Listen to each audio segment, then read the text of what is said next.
Bonjour à tous, c'est Elérina Medium. Aujourd'hui, nous sommes le 16 octobre 2025 et je vais vous proposer une vidéo concernant l'affaire du procès en assises de Cédric Jubilard. Voilà, le thème de ce jour. Donc, la vidéo, je ne sais pas combien de temps elle va prendre, peut-être 30 minutes, peut-être un peu plus, un peu moins, je n'en sais rien. Je vais voir au fur et à mesure ce que les cartes me révèlent. En fin de jeu, je ferai le pendule. J'espère ne pas l'oublier, parce que, bon, quelquefois j'oublie, je vous dis des choses, puis j'oublie. Voilà, donc je vais le sortir, le pendule. Où est-ce qu'il est? Ah, purée, je ne le trouve pas. Je m'en sers pas très souvent, c'est vrai. Pourtant, il nous donne de bonnes informations. Le voilà. Voilà, je le mets bien en vue, comme ça, je ne l'oublierai pas. Bon, donc, avant de commencer le tirage, je vous invite à vous abonner à ma chaîne. Vérifiez que vous n'êtes pas désabonné. Si c'est le cas, réabonnez-vous. Cliquez sur la petite cloche afin de recevoir toutes les notifications de mes vidéos. Un like et je serai ravie. Un like, ça fait marcher l'algorithme de YouTube.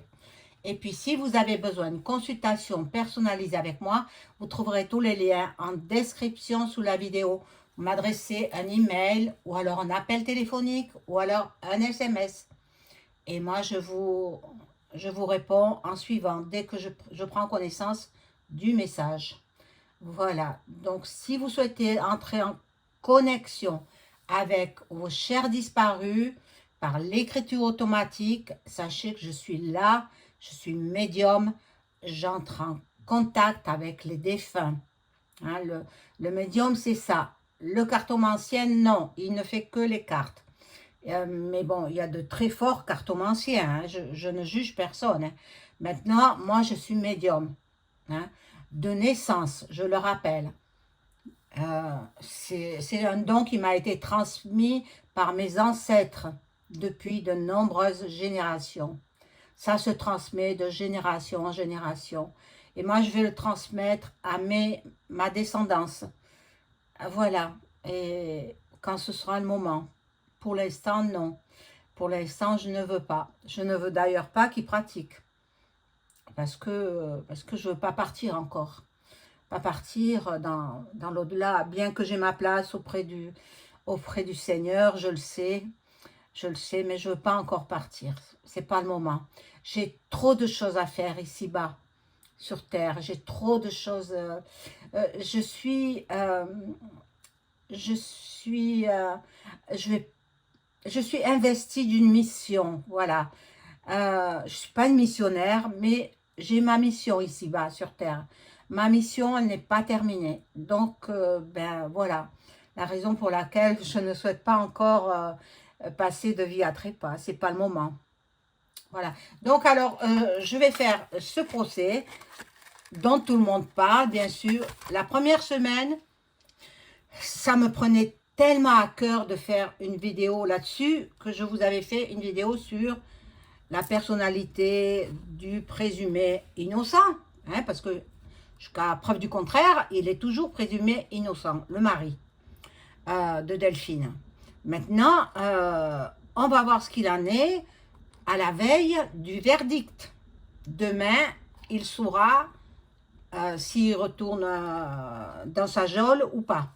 Alors là, je vais allumer la bougie de Saint-Joseph avec l'enfant Jésus. Voilà.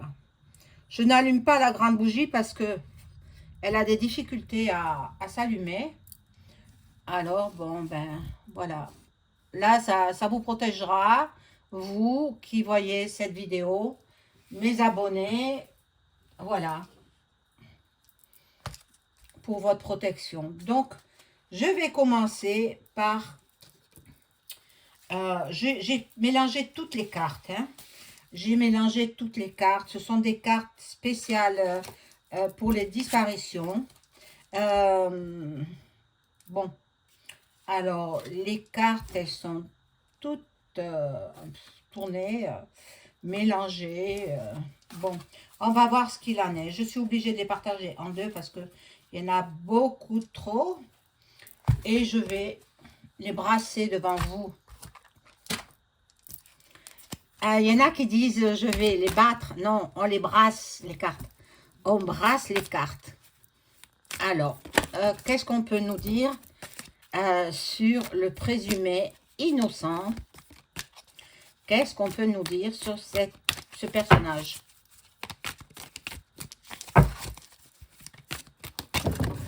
Hop, ça commence à tomber.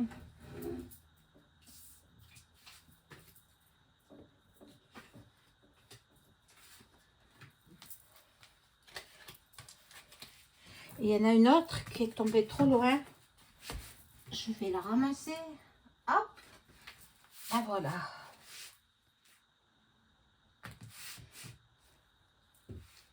Bon. Alors, celle qui est tombée, la dernière, là. Colqued résolu. Donc, ça va se résoudre. Ça, nous avons une belle carte, là. Je vais brasser l'autre partie.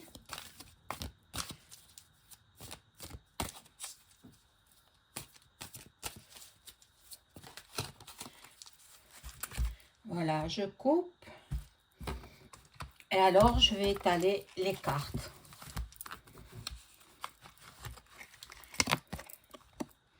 Bon, c'est un homme qui se drogue, hein, on dit les mots tels qu'ils sont. Et c'est un homme qui assasse son épouse. Voilà. C'est pas moi qui le dis, ce sont les cartes. Hein.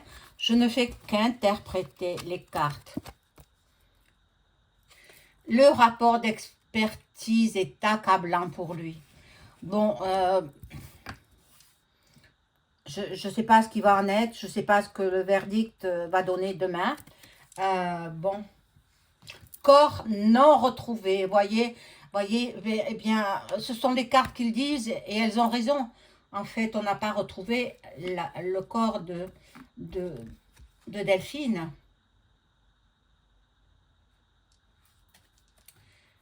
Il y a un pervers sexuel, donc moi je penserais à l'amant qui serait le pervers sexuel. Bon, il a tué parce qu'il ne supportait pas la séparation. Donc c'est le mari, hein, il ne faut pas se leurrer, il faut pas... Bon, c'est bien qu'il ait de très bons avocats, hein, mais c'est lui qui a ôté la vie de sa femme. Il y a des témoins. Il y a des témoins.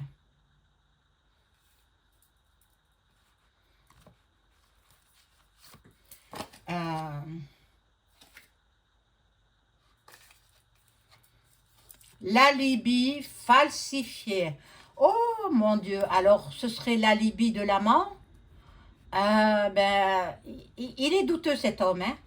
Il est quand même assez douteux. Il faudrait se pencher un petit peu plus sur sa personnalité. Mais bon, là, moi, je fais Cédric Jubilard. Cédric Jubilard. Elle a été enterrée vivante. Mon Dieu! Excusez-moi. Ça me fait tousser. De voir tout ça.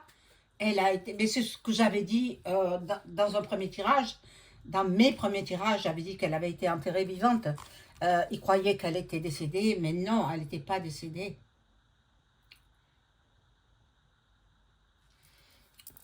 Ouais, il y a des témoins.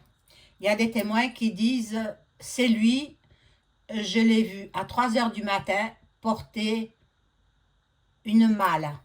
Alors, il aurait transporté dans une malle. Ah, tiens, c'est possible. On n'a pas parlé de ça. Dans une malle. Bon. On va voir. Je poursuis. Utilisation de la chaux. Comme je vous l'avais dit auparavant, il a utilisé de la chaux pour éviter les odeurs, mais vous savez comment. Mais elle était en vie encore, la pauvre, la pauvre.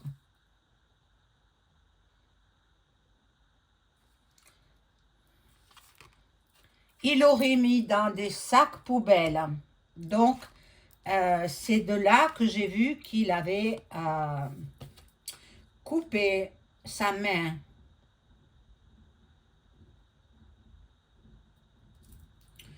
Ah, possible, donc on retrouvera pas, on retrouvera que des restes. Possible, il a mis le feu. C'est c'est affreux. Ah là là là là. Moi j'en souffre, hein, de cette histoire. Vivement que ça se termine, hein. Voilà, il était à bout de nerfs. Il n'a pas pu se maîtriser. D'une part parce qu'elle voulait divorcer, il allait tout perdre, puisque c'est elle qui ramenait l'argent à la maison, étant infirmière. Et donc, voilà. Euh, il a frappé, hein. Il a frappé. Soit à l'aide de marteau, soit à l'aide d'un objet. Il a tapé. C'est Delphine.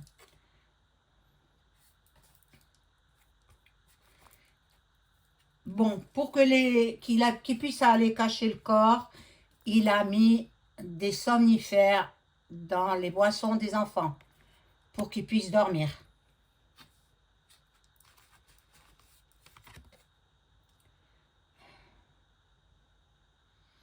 Et là, il y a le masochiste, le narcissique. Ben moi, je pense à l'amant. Hein. De toute façon, l'amant, il a quelque chose à avoir. Hein.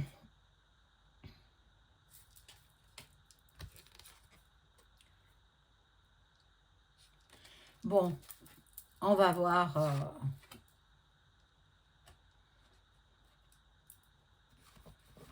la suite. Ça ne me dit rien.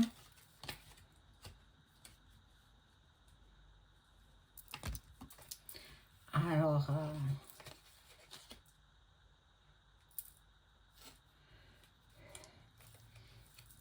je crains qu'il ne se suicide. À l'énoncé du jugement demain, il peut se mettre fin à ses jours. Mais bon, ça c'est... On verra. Donc je vais changer de jeu. Tout ça, je rangerai après. Ah, et voilà, elles sont toutes tombées. Mais tant pis.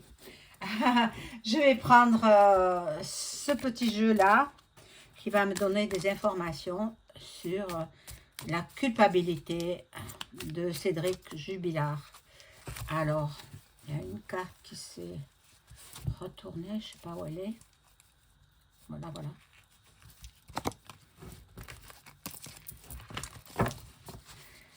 Bon, pour la petite histoire, vous la connaissez. En décembre 2020, entre le 15 et le 16 décembre 2020, dans la soirée, il y a eu la disparition de Delphine Jubilard. Elle était en train de regarder la TV avec son fils, Louis, petit garçon de 6 ans. Puis, il décide d'aller dormir, ce petit. Et le mari se lève, il en profite pour aller rendre des comptes, enfin, demander des comptes à sa femme, parce qu'elle communiquait par SMS avec son amant. Donc, on va le prénommer Jean, hein, son amant de Montauban. Donc, elle lui a envoyé des photos d'elle en petite tenue, en nuisette, et puis, bon, il se souhaitait bonne nuit, etc. Bon, le mari, il arrive et il lit les messages. il la force à lui donner son téléphone. Il lit les messages. Et fou de jalousie, une dispute s'ensuit entre le mari et la femme. Et le petit Louis, il arrive dans le salon, il tente de faire du bruit pour mettre fin à la scène de dispute. Son père, très autoritaire, il ne faut pas oublier qu'il était frappé, cet enfant, par son père. Son père, pour le punir quand il faisait une bêtise, il l'obligeait à s'agenouiller sur des Legos, mettre les mains derrière la tête et il restait comme ça pendant une demi-heure, puni. Il était puni, il avait mal. Il avait mal à ses genoux, le pauvre enfant, à 6 ans. Bon, on ne corrige pas les enfants. Déjà, il y a une grosse faute de cet homme qui mérite déjà la prison. Hein? Oui, oui, oui. On n'a pas le droit de martyriser ses enfants. Donc, le petit, il a reçu aussi une grande claque sur la tête, dans la nuque. Ça l'a fait basculer tellement la violence était grande, ça l'a fait basculer vers la table du salon et il a perdu une dent. Le pauvre enfant, il a perdu une dent. Espérons que c'était qu'une dent de lait, puisqu'il avait 6 ans. Mais bon, il est marqué à vie, cet enfant. Il est marqué à vie. Alors, je vous raconte un petit peu, parce que moi, j'ai suivi quand même ce qu'il en était. Pas toute la journée, je n'étais pas toute la journée derrière mon ordinateur. Hein. Non, mais j'ai suivi quelques passages. La petite fille, qui avait 18 mois à l'époque, elle a témoigné, elle a pas souvenir de sa maman, mais elle sait qu'elle a une maman. Et elle a témoigné aussi.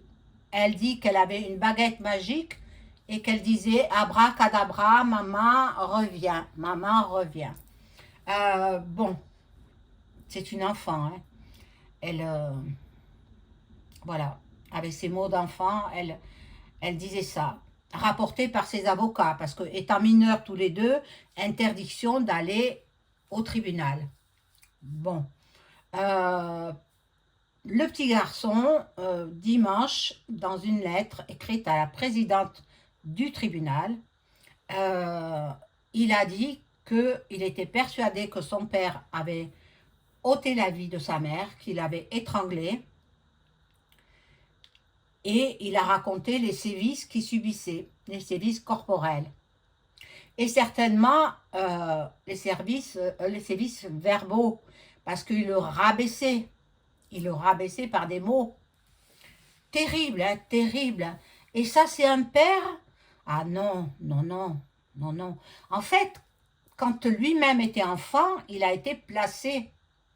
Il a été placé par sa mère, parce que sa mère, elle n'avait que 16 ans quand il est né. Et donc, elle n'avait pas de quoi le nourrir, elle n'avait pas, donc elle a fait appel aux assistantes sociales qui l'ont placé en famille d'accueil. Et une famille d'accueil le reçoit pendant 3 ans et puis après, les services sociaux le changent de famille d'accueil. Donc, il est ballotté d'un côté et de l'autre. Alors, tout vient de l'enfance. Tout vient de l'enfance. Bon, je ne dis pas que tous les enfants placés commettent des actes tels qu'il a commis, quoi. Mais il a été très perturbé. Il a été très perturbé. Sa mère biologique est venue témoigner à la barre et elle accuse son fils d'avoir ôté la vie de sa belle-fille. Elle a dit avoir regretté de ne pas connaître mieux Delphine parce que en vérité, elles se sont croisées 3 ou 4 fois, c'est tout. Et bon, et elle regrette aussi de ne pas avoir pris en compte le fait que son fils lui dise qu'il allait la tuer, l'enterrer et que personne ne la retrouverait. Elle a dit, il dit ça comme ça, il le fera pas, enfin bon. Elle s'est inventé tout un tas d'histoires. Bon, elle le regrette maintenant. Maintenant, elle a du regret. C'est pour la raison pour laquelle elle charge son fils et elle le rend coupable d'avoir ôté la vie à Delphine. Voilà, donc pour ce qu'il en est, de ce que je sais, après il y a eu des témoignages des amis de Delphine, des voisins de Delphine, et puis il y a eu l'enquête qui a duré pendant de longues années, où ils ont vérifié tous les lacs, où il y a eu beaucoup de recherches, il y a eu des battues.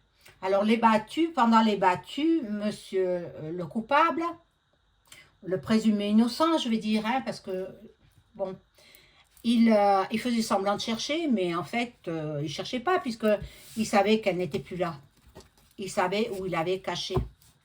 Alors, bon, beaucoup de faisceaux d'indices prouvent que c'est lui qui l'a assassiné, Delphine.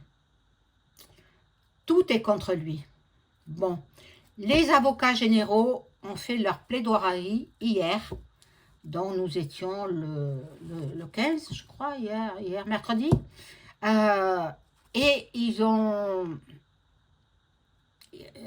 requis une peine de 30 ans de prison ferme pour Cédric Jubilard.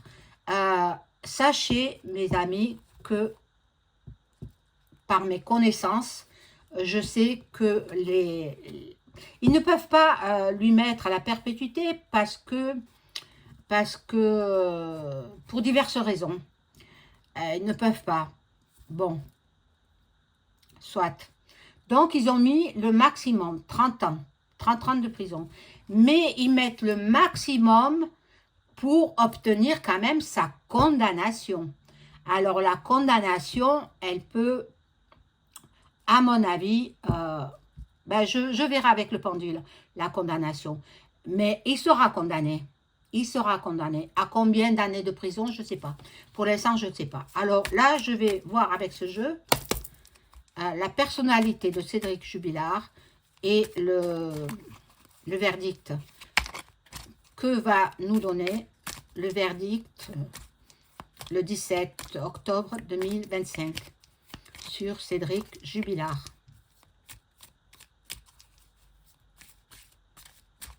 En attendant, il enlève au corps médical une personne dont on avait grandement besoin. Elle travaillait dans un hôpital d'Albi. Elle travaillait de nuit au service oncologie. Je dis pas, c'est une clinique, hein, je crois, c'est une clinique. Je dis pas le nom, je connais le nom, mais je ne le dirai pas. Vous cherchez, vous trouverez. Ce service d'oncologie, c'est très calme, hein, très calme la nuit. Donc, elle avait le temps de discuter avec son amant. Elle avait choisi cette option pour pouvoir s'occuper de ses enfants la journée. Elle dormait pas beaucoup, hein. Alors, on va voir avec ce jeu si on peut nous donner des informations.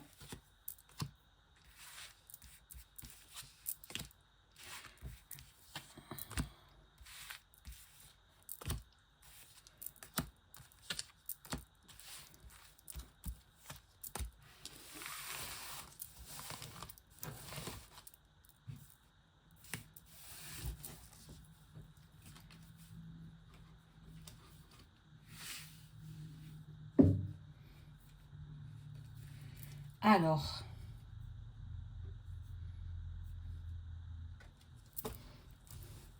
go, donc il a pris la voiture, il l'a amené dans sa voiture, et puis il a été là caché, recouverte de chaux.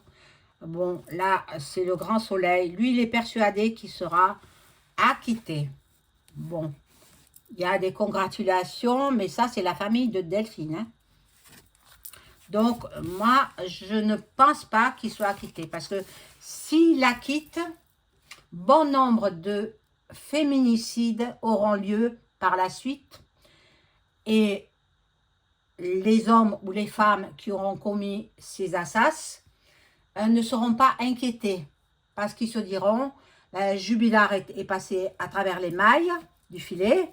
Eh bien, nous aussi, Donc, il lui faut une peine exemplaire afin de dissuader d'autres personnes qui préméditeraient des assassins sur leur compagne ou épouse. Bon, la maman de... Voilà, bon, il se tient les fesses, le petit garçon, donc il a été frappé. Il allait se plaindre à sa mère. Mais sa mère ne disait rien parce qu'elle était mariée avec cet homme. Donc, bon.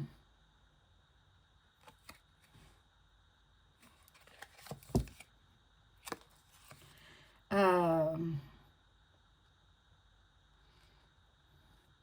Là, ça représente certainement, là, ces deux bonhommes, c'est les gendarmes, voilà. Donc, le petit garçon, regardez, l'enfant Louis,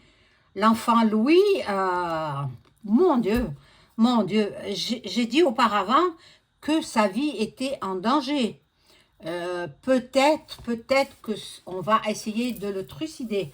On va essayer de voilà, de le prendre par derrière et de le. Donc, s'il est condamné, il faut qu'il soit mis dans une prison sécurisée, hautement sécurisée, dans l'isolement, parce que il y en a qui vont attenter à ses jours.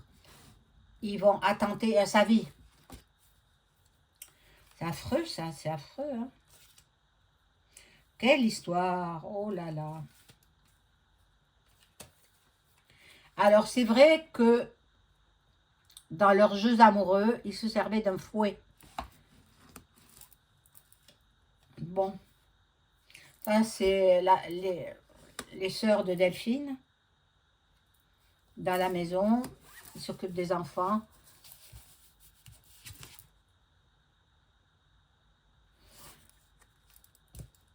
Les verres cassés, mais ça représenterait plutôt les lunettes de Delphine. Là, il y en a, bon, il la gifle, hein, et il la frappe, hein, violemment, hein, il la gifle. C'est incroyable, incroyable. Bon, la police est intervenue, mais ils ont fait venir des petites jeunes filles gendarmes, stagiaires gendarmes. Donc, qu'est-ce qu'elles auraient pu faire? Pas grand-chose. Lui, il passait son temps dans les bars à se saouler. Il travaillait très peu quand on l'appelait en intérim ou autre. Voilà. Et là, c'est le petit garçon. Le petit garçon, il est très fortement perturbé. Alors, bon, Louis, il est terrorisé, Louis. Il a peur qu'on le remette avec son père. Mais non, mais non, mais non. Et là, il y a des témoins. Des témoins, ce sont des personnes âgées. Il y a eu des témoins. Il n'y a pas eu que des jeunes qui ont été témoins, hein. Personnes âgées. Bon, là, je vais prendre un jeu. Ben, je vais prendre...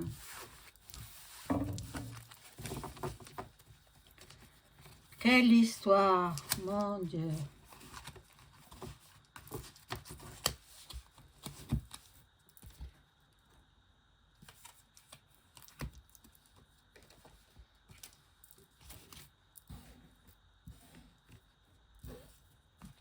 Alors, je prends le Bélina, tout le monde le connaît, et je demande aux cartes de m'informer sur Cédric Jubilard. Est-ce que c'est lui qui a assassiné sa femme, Delphine? Non, je vais prendre le pendule, parce que je vais oublier. Je vais prendre le... Excusez-moi, hein. Peut-être vous attendiez une réponse de la part du Béline la prochaine fois. Voilà, je vais prendre le pendule. Hop, tout tombe.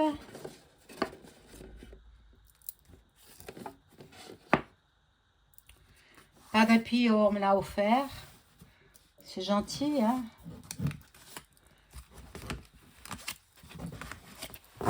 Alors, Alors, j'ai installé le tapis. Je vais bien descendre la caméra. Voilà, maintenant vous voyez bien, j'espère.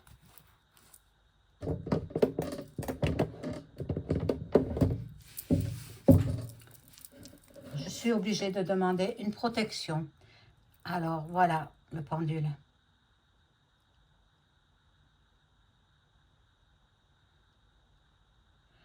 Voilà, j'ai l'accord.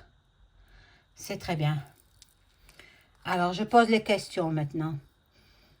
Est-ce que Cédric Jubilard a ôté la vie à sa femme Delphine? Bien sûr. Bien sûr que oui. Oh là là, que ça tourne vite. Oui, oui, oui, oui, oui. Alors, bon. Deuxième question. Est-ce que Cédric Jubilard va écoper d'une peine de prison exemplaire? Bien sûr, oui.